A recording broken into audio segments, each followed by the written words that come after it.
too much GH. Shout out to your fans and everybody who is watching Too Much GH.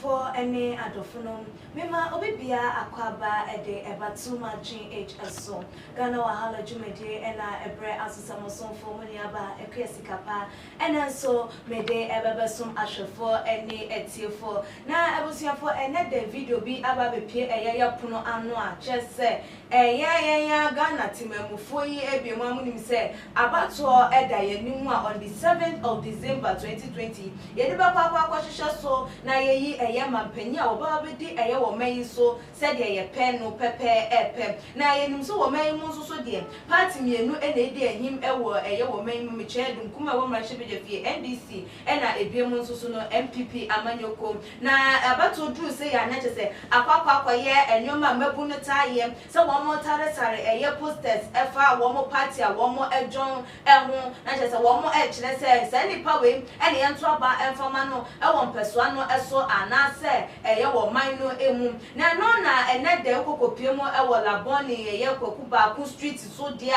ebusuafo eye electricity pole yi bi ache eye abranti wa bi a chese waje ne kra e de afri eye ne nsem enye se e bi a wo ye ECG ni a wo ye nkane a wo de bi enye sam na mom eye ne tie beto dwa eye se na chese wo no so wo tare eye posters ni e bi ne no na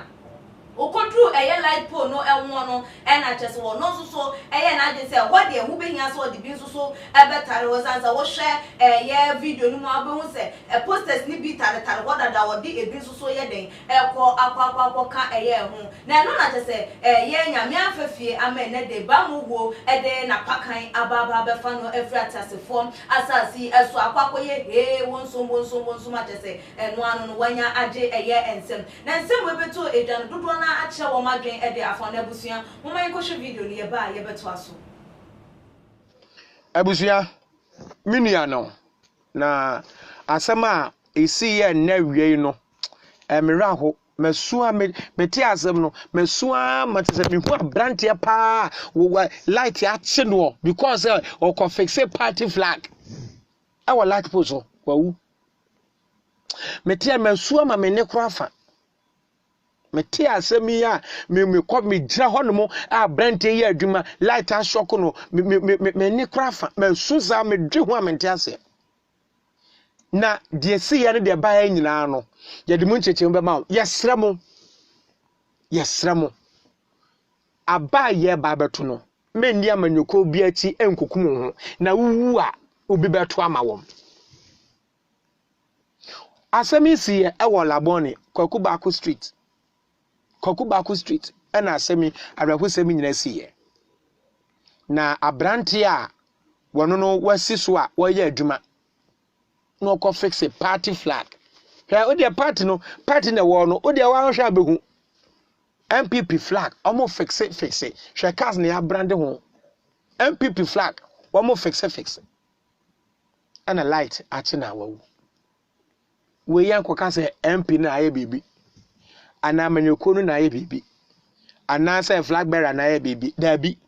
nemo yeni maburu na yede ye kra ye nipadua kum ye hode ma politicians no ede ne nya frim sese a wawu kwa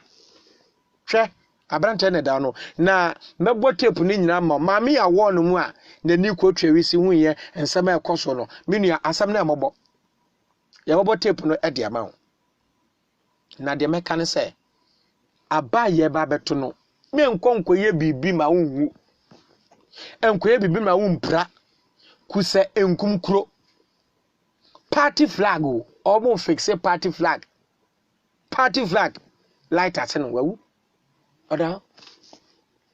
light ate no anu wawu na ade no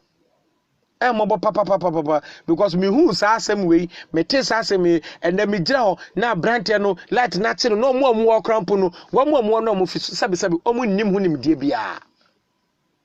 omo so mo ya aduma no omo nnim hu nim die bia abrante dawo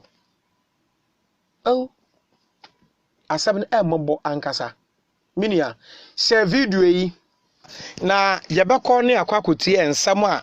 wɔn a ɛwɔ hɔ no bi no ehu yɛ ne nea ɔkaeɛ no abi no na de yɛnkɔ tie maame na ohu asɛm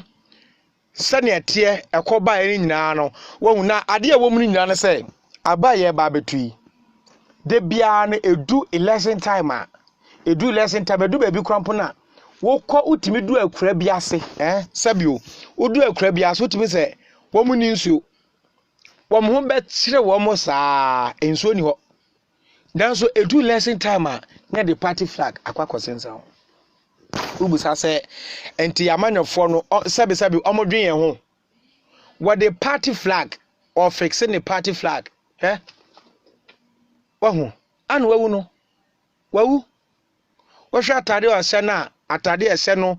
bibia na yes obeka say ECG omo ye adwuma but wo hwɛ adwuma no ɔyɛ ɛna ɔkwan afa so de yankɔ ne yankɔ tie maame na sɛm a ɔkae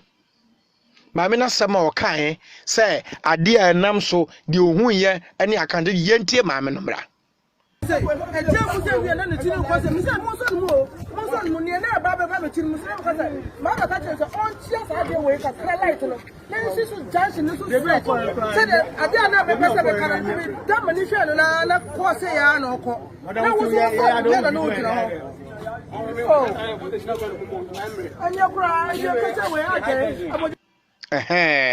maame na sɛm nyina no abusua wei ɛyɛ owura bi a wawuo oba Labone kwaku baako street na Labone kwaku baako street a owura yi adwuma no omo ye omo fixe omo free ha no ma ba ha omo free ha no ma ba ha party flag na ni say na party no say de na koye yo papa yi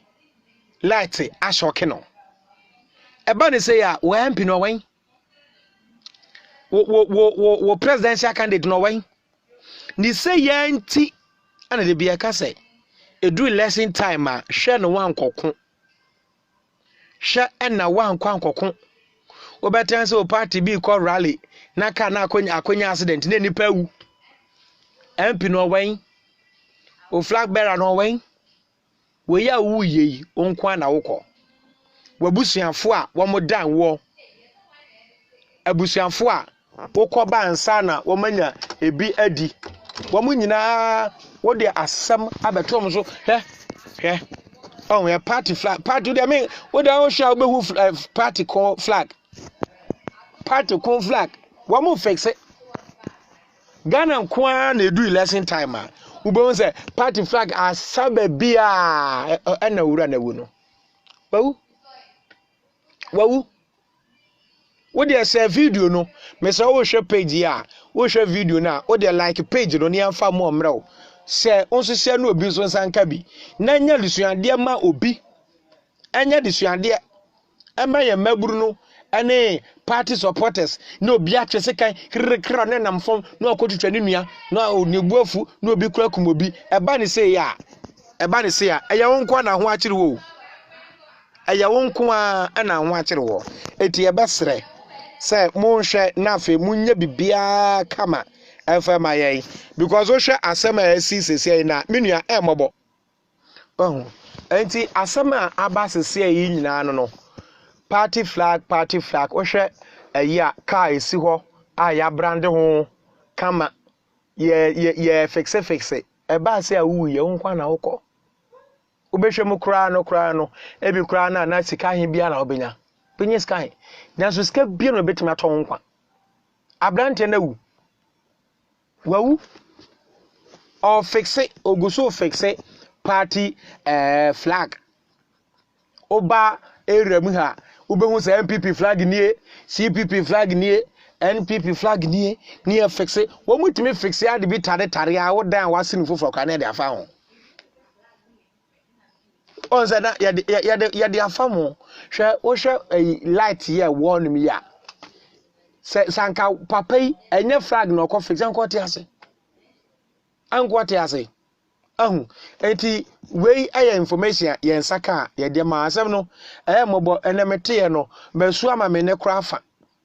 me te asem no te say o hwe sene na ade ne te a me say me su ama me ne kra afa me su ama me ne afa mobo say wo dwe hu a wo nte ase politics ade akwan ye di politics a chidi de ade ne yenya ade ana yenya wo kwa ye kra ampo no flag dada bi bo ho. There's one NDC flag be abon. Udi ankado kra no jana kwa ba bi fofre. Kwa ya ku hu kwa. Wa ku hu die. Bawu. Bawu. Asa me rap bi say na me ti asemi say na asie na me koye na abrante pa abrante atumi say yes wa ya abrante. Wawu. Die. Aden. Aden was a banisa. Adintra. The be a bedi politics at sa ye di politics at sa na no ododo di asemi si ododo di asemi si wa wo hwe MP Nilante Banaman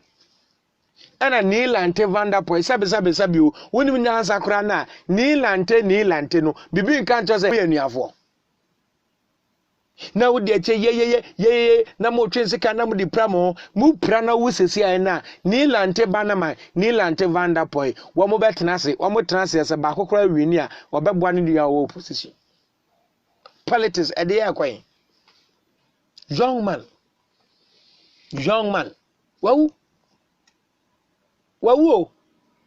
wawu na saa asem wei a asi yemso nipa bebre bekasa wo party ho do a na sade na kwa wonim hunim dia jaye ayenje by force odi maame no hwe maame na asem oka maame oso ohun yo no mpo man license ka onfa na nsi azeze banfi abusu amayankafo bright soldier capsules en feba bright soldier capsules wo bema oso timi ye bema mema asem timi kosoro what you say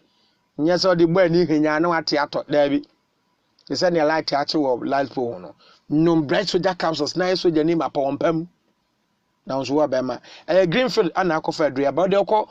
pharmacy bia so pe greenfield no pe bright soldier ana bright garlic capsules osabetimi akabi abusu asem eda ho no na me de futuo e de mayen sesia wu yeyi party ne tiase u vote baako ana mienu bia wo de bema wo mo no he wanya omo krampo na omo ni problem o man wan to amoma obi ba beto edizo obi ba beto ne sa no na wo na wadi akira akwa wuo se bia obi se da ku wo ana obi twitwa wo ana wo pra ne fa so ben ana wanya ye wo mo medi amanyoku ati ama wo meprepra ya mfi wom aya waso wesu wo mo mu kopra no mo wen but onipa na mo kwama no ho enti adent na so odi amanyoku bi ati na koya dib na ode hwere won kwa asem na mobo mete ya me se me ra ho ama me ra ho me che se me ra ho me ho ankasa me ra ho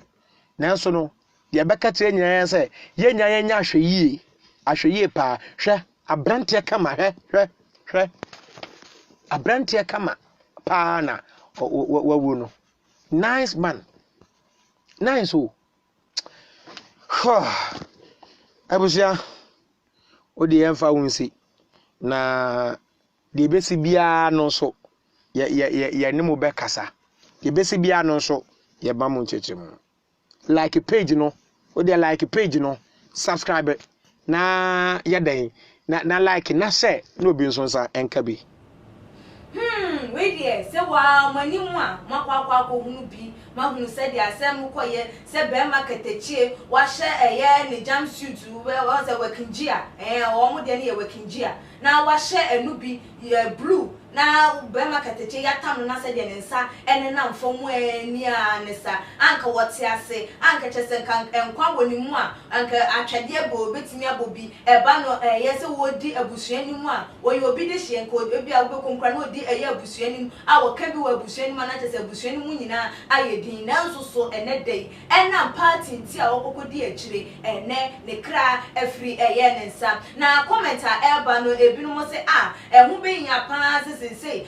emabunu won ma mani ada hono because ade we ya to abrante enya de se MP a won potem hono ena enya de se mampanyi kro na wo to na se wo tu sa atunwa che adwuma de ama na atare ni posters no enya de se wo busuafo no mpo no wo be ba ma mo kapre anasa sempo anasa wo mo pa enwa de se sika no ebetimi aye de sustain wo mo atil se de na nka bia wo hono man ka wo de sika be mo abre eni abre bia na enti mabunu no mo mani na wo se amanyokuo no yenkuye ho emfa amanyokuo amanyokuo no do ne se den kra na hu se limit wo ho odi ene se do na wo do no bako akokire ewo abato abremu na mom enye se wo akotare posters ene kire se wo do eye amanyokuo abusuam abrante abraho sema babeto eje de na wo susu betimi aka ede afon fabra ewo too much age comment section ebiemo susu like videos na share ewo all the social media platform eso midi ede 𝒃crocuted kapa dasene yebesane shia makramo